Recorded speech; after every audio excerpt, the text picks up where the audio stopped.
మీ ఎలాంటి వ్యాపార ప్రకటనలకైనా వెంటనే మా ఛానల్ సంప్రదించండి. ప్రస్తుతం మనతో పాటు ప్రముఖ ఆధ్యాత్మికవేత్త ఆస్ట్రోన్యూమరాలజిస్ట్ శ్రీమతి జయప్రద గారు మనతో ఉన్నారు. మేడంతో మాట్లాడేద్దాం. నమస్కారం మేడం. నమస్తే అమ్మా, శ్రీమాత్రే నమః. మేడం, కర్కాటక రాశి వారు, ఈ రాశిలో జన్మించిన వారి సహజసిద్ధ లక్షణాలు ఏ విధంగా ఉంటాయి? మనం ప్రతి నెల కూడా రాశి ఫలితాలు రెమెడీస్ చెప్తున్నాం. సో ఓవరాల్గా ఈ రాశి వాళ్ళకి జీవితాంతం చేసుకునే పరిహారాలు అన్ని విధాలా కలిసి రావాలి, ఎటువంటి ఆటంకాలు రాకూడదంటే ఎవరిని ఎక్కువగా ఆరాధించాలి, ఏ ఆలయాలకు వెళ్తూ ఉండాలి, ఏ దశలో వీళ్ళకి బాగా కలిసి వస్తుంది, ఓవరాల్గా ఈ రాశి యొక్క పూర్తి జీవితం మాకు తెలియజేయండి.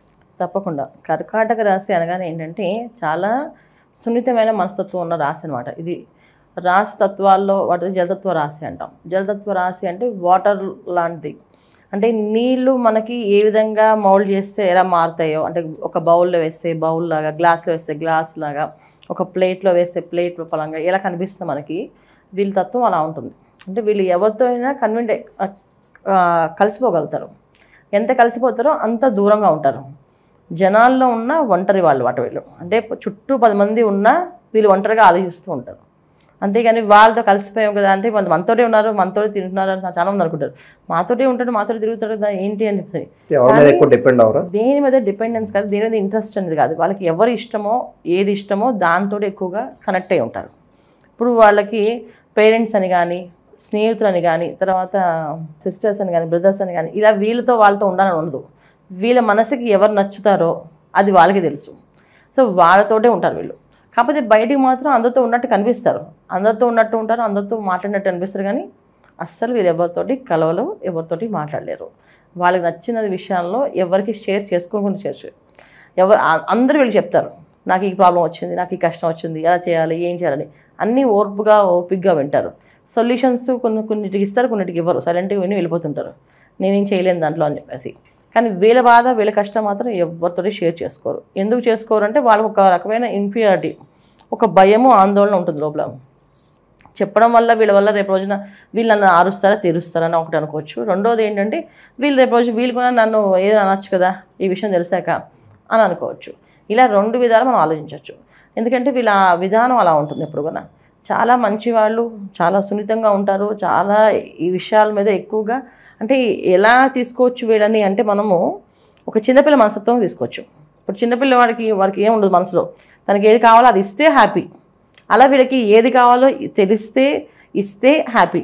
ఒక్కోసారి వాళ్ళకే తెలియకుండా ఉంటుంది. ఇదేంటంటే డిపెండెన్స్ జాతకం బట్టి. అంటే ఇప్పుడు లగ్నం వేరే అయినా సరే, గ్రహస్థితి అనుకూలంగా లేకపోయినా వీళ్ళకి, అంటే దశలు బాగాలేకపోయినా వీళ్ళకి కర్కాటక రాశి వాళ్ళకి ద్వితీయ స్థానం రవిస్థానం అవుతుంది.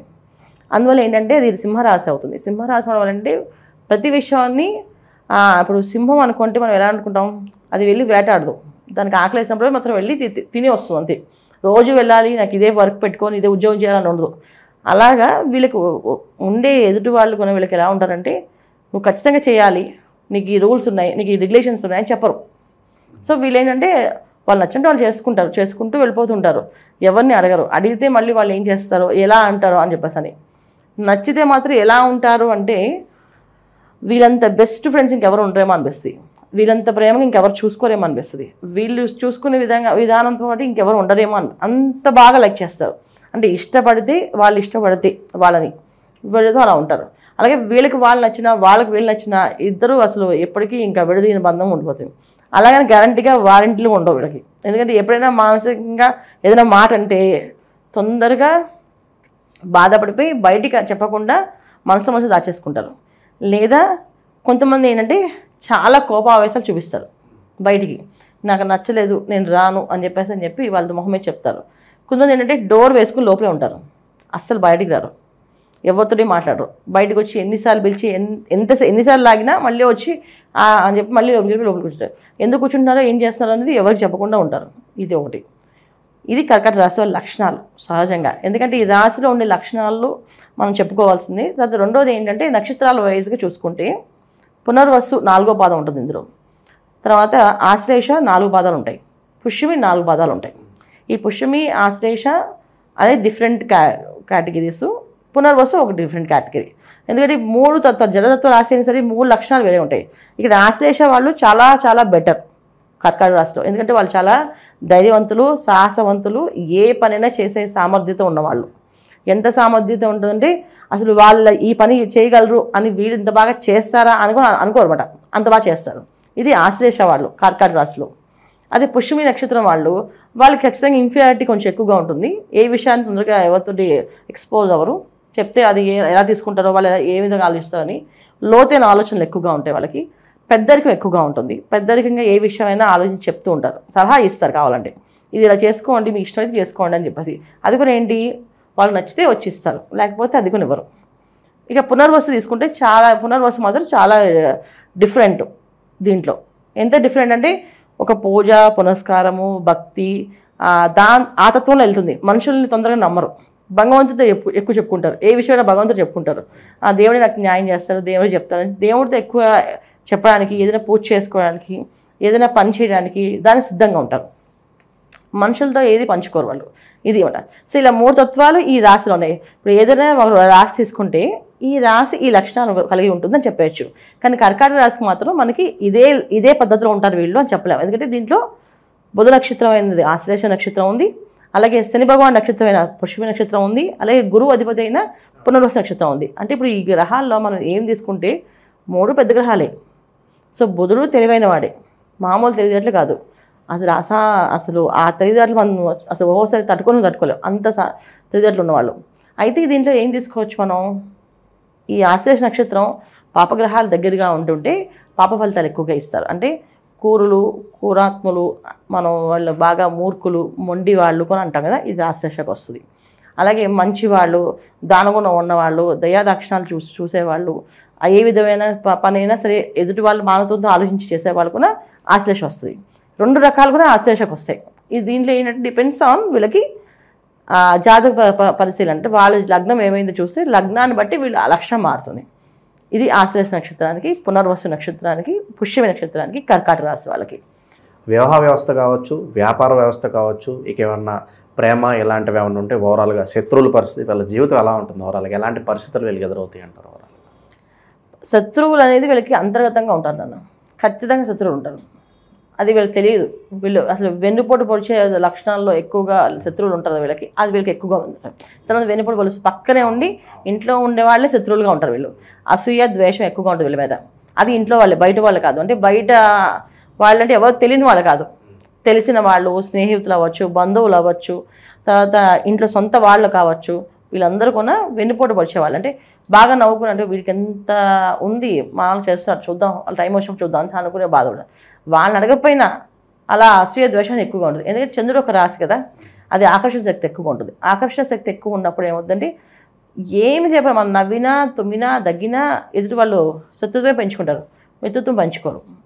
ఎందుకంటే వీళ్ళకి ద్వితీయ వచ్చేసి సింహరాశి అయింది. సింహరాశి ఎప్పుడు కొనేది ధనకారకుడు. అండ్ తర్వాత మనకి భార్య ఏ ఉంటుందా, భర్త కానీ ఎలా వస్తుంది మన ద్వితీయ స్థానం చూడొచ్చు. ఈ ద్వితీయ స్థానం నేత్రస్థానం అని అంటాం. అంటే మనకి సంబంధించినవి చాలామందికి కళ్ళకి ఎఫెక్ట్ అవ్వడం కానీ, కళ్ళుకి సరిగ్గా కనిపించకపోవడం కానీ కారణం కూడా ఈ కర్కాటక రాశి వాళ్ళకి ఉంది లక్షణం. అంటే చూపు కొంచెం మందగించడం, ఆలోచన విధానాలు కొంతమంది మందంగా పనిచేయడం, ఇవన్నీ కూడా దానివల్ల ఉంటాయి. కొంతమంది బాగా స్వార్థంతో ఆలోచిస్తుంటారు కర్కాటక రాశి వాళ్ళు. దీనికి కూడా ఇదే కారకత్వం అవుతుంది. సో ఇది అన్నిటికీ లక్షణాలు ఏమిటంటే మనం ఇది ఇలాగని చెప్పలేము. కర్కాటక రాశి వాళ్ళకి మాత్రం వీళ్ళు పర్సనల్ జాతకం చూపించుకోవాలి. వీళ్ళ జాతకం చూపించి నేను జీవితాంతం ఏమి చేసుకోవాలనేది చెప్పాలి. దాన్ని బట్టి మనం వివరంగా చెప్తేనే వాళ్ళకి అర్థమవుతుంది తప్ప మనం ఇది ఇప్పుడు రాశి లక్షణాలు ఎలా ఉంటాయంటే చూసేసుకోండి అంటే పాపం వాళ్ళు తీసుకోలేరు. ఎందుకంటే ఈ కర్కాటక రాశి నక్షత్రాలు వేరుగా ఉంటాయి, రాశి లక్షణాలు వేరుగా ఉంటాయి. ద్వితీయ స్థానం మళ్ళీ చతుర్థ స్థానం వాళ్ళకి శుక్రుడు అయింది, తులారాశి అయింది. తులారాశి చతుర్థ స్థానం అయింది కనుక కొన్ని విషయాల్లో వీళ్ళు చదువుల్లో కానీ, రాణింపు కానీ, గుర్తింపు కానీ, మీరు అన్నట్టుగా వ్యాపార అభివృద్ధి కానీ, ఇవన్నీ కూడా మనం చతుర్థ స్థానాన్ని, పంచమ స్థానాన్ని చూస్తాం. దీంట్లో కొంచెం అగ్రెసివ్గా నిర్ణయాలు తీసుకోవడం, లాస్ అవ్వడము, మోసపోవడము, తర్వాత నమ్మిన వాళ్ళే మోసం చేయడము, తర్వాత కొంతమంది ఉద్యోగం లేకపోవడము, ఉద్యోగం ఉన్న ఉద్యోగాన్ని అది రకంగా పట్టుకుని అలాగా దాన్నే పట్టుకుని వేలాడడము, మానేస్తే మనకి ఉద్యోగం దొరుకుతుందో అనుకోవడం, ఇలాంటి చాలా చాలా విషయాలు కర్కాటక రాశిలో ఉంటాయి అన్నమాట. సో కర్కాటక రాశి అనగానే మనకి ఒక పెద్ద సబ్జెక్ట్ అది. ఖచ్చితంగా దాన్ని పర్సనల్గా అనాలిసిస్ చేయాల్సిందే. ఒక పర్సనల్గా అనాలిసిస్ ఉంటే వాళ్ళ జాతకము, లగ్నం ఏమైందో, ఇప్పుడు నడుస్తున్న దశ ఏమిటో, అంత దశ ఏమిటో, ఇవి చూసి వీళ్ళకి వివరణ ఇవ్వగలం. అదర్వైజ్ వీళ్ళకి మనం మీరు చేసేసుకోండి అని చెప్పడానికి లేదు. వివాహ వ్యవస్థ ఎలా ఉంటుంది, ఎటువంటి ఛాలెంజింగ్ సిచ్యువేషన్స్ ఉంటాయి, పార్ట్నర్స్ గురించి ఏమైనా చెప్తారా? ఖచ్చితంగా. అంటే వివాహ విషయంలో వచ్చినప్పటికీ వీళ్ళకంటే వచ్చిన వాళ్ళు కమాండింగ్ ఎక్కువగా ఉంటుంది. ఆ కమాండింగ్ వీళ్ళు తట్టుకోలేదు. అప్పుడు ఏమవుద్ది వీళ్ళకి ఒక్కొక్కసారి డివోర్స్ అవ్వడము, లేకపోతే విడిగా ఉండిపోవడము, ఒక కలమైన రైలు పట్టాలాంటి జీవితం అంటారు కదా, అలా అలా కలిసి ఉండడము. ఒక పిల్లలు పుట్టారనుకోండి, సో పిల్లల కోసం అలా డిపెండ్ అయి ఉండిపోవడం అలా జరుగుతుంది. లేకపోతే ఎవరో ఒకరు ఇప్పుడు వీళ్ళ లగ్నం బాగుందనుకోండి, ఖచ్చితంగా అవతల వాళ్ళు వీళ్ళకి లొంగే ఉంటారు, వీళ్ళు చెప్పినట్టు చేస్తారు. అది అబ్బాయి అవ్వచ్చు అమ్మాయి అవ్వచ్చు, ఎవరైనా సరే ఆపోజిట్ పర్సన్స్ వీళ్ళ లగ్నం బలంగా ఉంటే ఖచ్చితంగా వీళ్ళు చెప్పినట్టు వింటారు. కొంతమంది వివాహాలే అవ్వవు. కర్కాటక రాశిలో కొన్ని నక్షత్రాల వాళ్ళకి వివాహాలే అవ్వవు. ఎందుకంటే వాళ్ళు చేసుకోవడానికి వాళ్ళు అనుకున్న లక్షణాల్లో దొరకరు. ఆ లక్షణాల కోసం వెతుక్కుంటూ వయసు అయిపోతుంటుంది. అది జరుగుతుంది. లేట్ మ్యారేజ్లు కలిసి వస్తాయి అంటారా, లేదంటే ఎర్లీగా చేసుకుంటేనే బాగుంటుంది అంటారు? కర్కాటక రాశిని కాదు, లేట్ మ్యారేజ్ ఎవరికి పనికిరాదమ్మా. లేట్ అవుతుంది కదా, అది అంత ట్రెండ్ అంతా సెటిల్ అవ్వాలి, లేట్గానే చేసుకోవాలి అంటున్నారు. అందువల్లే వ్యవస్థ ఇలా నాశనం అయిపోతుంది. ఎందుకంటే లేట్గా చేసుకోవడం వల్ల ఏమవుతుందంటే పర్సనల్గా ఈగోస్ పెరిగిపోతాయి అది మనిషికి. ఒక నాకంటే ఇలా కావాలి, ఇలా ఉండాలి, అలా దాంతోపాటు వయసుతో పాటు ఆలోచనలు మారుతుంటాయి, ఆలోచనలు అభిప్రాయాలు మారుతుంటాయి. ఇప్పుడు ఇచ్చే గుణం అది తగ్గిపోతుంటుంది, అడ్జస్ట్ అయ్యే గుణం తగ్గిపోతుంటుంది. ఎందుకంటే డిపెండ్స్ ఎప్పుడైతే ఇప్పుడు ఒక చిన్న కుటుంబంలో చిన్న పిల్లలుగా ఉన్నప్పుడు ఏమవుద్ది, నువ్వు అడ్జస్ట్ అవ్వాలి, నువ్వు ఇవ్వాలి, నీకంటే చిన్నవాళ్ళని నువ్వు ప్రేమగా చూసుకోవాలి, పెద్దవాళ్ళని గౌరవించాలి అని ఏదైతే చెప్తూ ఉంటాం. ఈ జోన్లో నుంచి వాళ్ళు అలా అలా గ్రో అవుతుంటారు. ఇలా ఎప్పుడైతే వీళ్ళు గ్రో అయినప్పుడు ఆ విషయాల నుంచి వీళ్ళు ఇండిపెండెంట్గా వచ్చినప్పుడు వెంటనే పెళ్లి చేయలేదు అనుకోండి, అప్పుడు వాళ్ళు ఇండిపెండెంట్ అలవాటు అయిపోతుంది. ఇక బతకడం, ఇండిపెండెంట్గా ఉండడం, సో వాళ్ళు నచ్చినట్టుగా ఉండడం, వాళ్ళు నచ్చినట్టు చేసుకోవడం. అప్పుడు సడన్గా ఇంకో మనిషితో అడ్జస్ట్ అవ్వాలంటే అడ్జస్ట్ అవ్వరు వీళ్ళు. అందుకే చిన్న వయసులోనే పెళ్లి చేయాలంటాం. ఎందుకంటే చిన్న వయసులో అంటే ఎప్పుడైతే అడ్జస్ట్ అయ్యి వస్తున్నారు. ఒక ఇంట్లో 3 పిల్లలు ఉన్నారు, బెడ్రూమ్స్ 3 బెడ్రూమ్స్ ఉంటాయి కదా వాళ్ళకి. ఒక తల్లిదండ్రులకు ఉంటుంది, ఒకటి వీళ్ళు 2 పిల్లలు, మగ పిల్లలు అయితే ఇద్దరికి ఒక రూమ్ ఇస్తారు, ఆడపిల్లలు అయితే ఒక సపరేట్ రూమ్ ఇస్తాం. సో ఇప్పుడు 2 మగ పిల్లలు అడ్జస్ట్ అయ్యి ఆ రూమ్లో అడ్జస్ట్ చదువుకుంటారు కదా. ఈ అడ్జస్ట్మెంట్ మెంటాలిటీ అలవాటు ఉన్న వాళ్ళకి పెళ్లి చేసేయాలి అంటే, అప్పుడు ఆ అడ్జస్ట్మెంట్ అలా కంటిన్యూ అవుతుంది. ఎప్పుడైతే వీళ్ళు డిపెండ్ అవ్వకుండా ఇండిపెండెంట్గా మొదలైందో, ఇండిపెండెన్స్ అనేది 5 years 6 years 7 years అలవాటు అయిపోయింది అనుకోండి, ఒక 10 years అలవాటు అయిపోయింది అనుకోండి, ఇప్పుడు పెళ్లి చేస్తామంటే వాళ్ళు ఇంకా అడ్జస్ట్ అవ్వలేరు. నా రూమ్ నాకు ఇలా ఉండాలి, నాకు ఇలా కావాలంటే అవతల వాళ్ళకి అది వయసు కదా, వాళ్ళకి అలాగే అనుకుంటారు, నాకు ఇలా ఉండాలి, ఇలా చేయాలనేసి. ఇప్పుడు డివోర్స్ అవ్వడానికి కారణం ఏంటంటే ఈ అడ్జస్ట్మెంట్ నుంచి ఇండిపెండెంట్గా రావడం వల్ల. అది మెయిన్ ప్రాబ్లం. ఇక ఓవరాల్గా గ్రహాలతో సంబంధం లేకుండా జీవితం మొత్తం వీళ్ళు ఎటువంటి పరిహారాలు చేసుకుంటే అన్ని విధాలా మంచి జరగడానికి ఆస్కారం ఉంటుందంటారు వీళ్ళకి? తప్పకుండా కర్కాటక రాశి వాళ్ళు ఎప్పుడు కొన్ని ఏంటంటే చాలా భయస్తులు, బయటికి కనిపించేంత భయస్తులు వీళ్ళు. చాలా ధైర్యవంతులు, మేము గొప్పవాళ్ళమి, నాకు అలాంటి భయాలు ఏం లేవని చెప్తారు కానీ అది కాదు. ఖచ్చితంగా భయస్తులు. ఎప్పుడు కొన్ని ఏదో ఒక ఆందోళన మనసుని వెళ్ళి వెంటాడుతుంటుంది. ఏదో ఇది చేస్తే అది చేస్తే ఇది జరుగుతుంది. కొంతమంది ఏమిటో ఇది పాపం అయిపోతుందేమో, ఇది నాకు పుణ్యం రాదేమో, ఇది పాపంగా మారుతుందేమో అనుకుని ఇది కూడా భయం కింద వస్తుంది. భయము అంటే మనం ఏదో ఎదురువాళ్ళని చూసి భయపడమే కాదు, మనం చేసే పనుల్లో, మనం చేసే వర్క్లో, మనం చేసే వ్యాపారాల్లో, వీటిల్లో కూడా ఏదైనా అవకతవకలు ఉంటే ఖచ్చితంగా జరుగుతుంది, ముందుకు వెళ్ళలేరు. ఇదేదో భయం ఆందోళన అనేది ఎక్కువగా ఉంటుంది. దీనికి వీళ్ళు కావాల్సిన ధైర్యం ఏంటంటే ఎప్పుడూ కొన్ని వీళ్ళు శ్రీ రామచంద్రుడిది రామరక్ష స్తోత్రం ఉంటుంది, ఇది ఎక్కువ పారాయణ చేయాలి. ఎక్కువ ఎంత పారాయణ చేస్తే అంత ధైర్యం పెరుగుతుంది. సో అంత ధర్మంగా బతకడానికి అవకాశం ఉంటుంది. ఏ విషయమైనా చేసినప్పుడు ఒక క్లారిఫికేషన్ ఉంటుంది. సో రామరక్ష స్తోత్రం చదవడం రోజు నిత్యము, ప్రతి సోమవారము చక్కగా అమ్మవారికి శివాలయానికి వెళ్ళి అమ్మవారికి కాస్త పసుపు కుంకాలు ఇచ్చి ప్రదక్షిణాలు చేయడము, అలాగే శివాలయంలో అభిషేకం చేయించుకోవడం. ఇది ప్రతి సోమవారం ఖచ్చితంగా వెళ్ళాలి. అమ్మవారిని అయ్యవారిని ఇద్దరు దర్శించుకోవాలి. అమ్మవారిని పూజించడం వల్ల ఏంటంటే మనకున్న శత్రువు నాశనం అవుతుంది. అయ్యవారిని దర్శించడం వల్ల అంటే ధైర్యం వస్తుంది. ఏ పని ఎప్పుడు ఎలా చేయాలనేది ఆలోచన పెరుగుతుంది. అందుకే అయ్యవారిని ఖచ్చితంగా, అమ్మవారిని అయ్యవారిని సోమవారం పాటు వీళ్ళు దర్శనం చేసుకుంటూ ఉండాలి. వీళ్ళు శ్రీశైల క్షేత్రాన్ని ఎక్కువ దర్శనం చేసుకోవాలి. ఎవ్రీ ఇయర్ శ్రీశైల క్షేత్రానికి వెళ్ళి దర్శనం చేసుకుంటే అన్ని విధాల అన్ని పనులు జరుగుతాయి వీళ్ళకి. ఇంకా వీళ్ళకి కర్కాటక రాశి వాళ్ళకి మాకు కాదండి, మాకు ఇలా కావాలి తెలుసుకోవాలనుకుంటే పర్సనల్గా నన్ను కలవాలి. ఎందుకంటే వీళ్ళకి డేట్ ఆఫ్ బర్త్ కాంబినేషన్స్ ప్రకారంగా కొంతమందికి ఏంటంటే మనం ఎలా చూస్తాను అంటే నేను డేట్ ఆఫ్ బర్త్ చూస్తాను. ఇప్పుడు కలియుగం, మనకి ఈ కలియుగంలో జాతకం పరిశీలన ఎంత అవసరమో అలాగే డేట్ ఆఫ్ బర్త్ కాంబినేషన్ అంత అవసరం.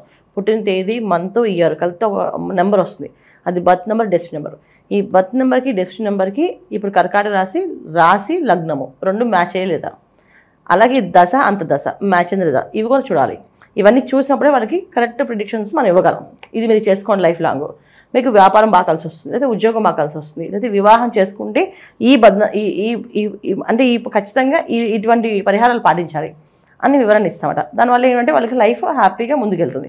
అంటే ఒక క్లారిటీ ఉంటుంది వీళ్ళకి. లేకపోతే వాళ్ళకి క్లారిటీ ఎవరు అడగాలో తెలియదు, ఏం చేయాలో తెలియదు. జనరల్గా కర్కాటక రాశి వాళ్ళకి ఎప్పుడు కూడా కన్ఫ్యూజ్ ఉంటుంది. ఆ కన్ఫ్యూజ్ నుంచి బయటికి వచ్చే అవకాశం మనం చెప్పగలుగుతాం అన్నమాట. ఇది చేయాలి. ఓవరాల్గా ఈ రాశి వాళ్ళ గురించి, వాళ్ళ జీవితం ఏ విధంగా ఉండిపోతుంది, ఎలాంటి జాగ్రత్తలు తీసుకోవాలి, అద్భుతంగా వివరించారు. ధన్యవాదాలు. నమస్తే అమ్మా. శ్రీమాత్రే నమః.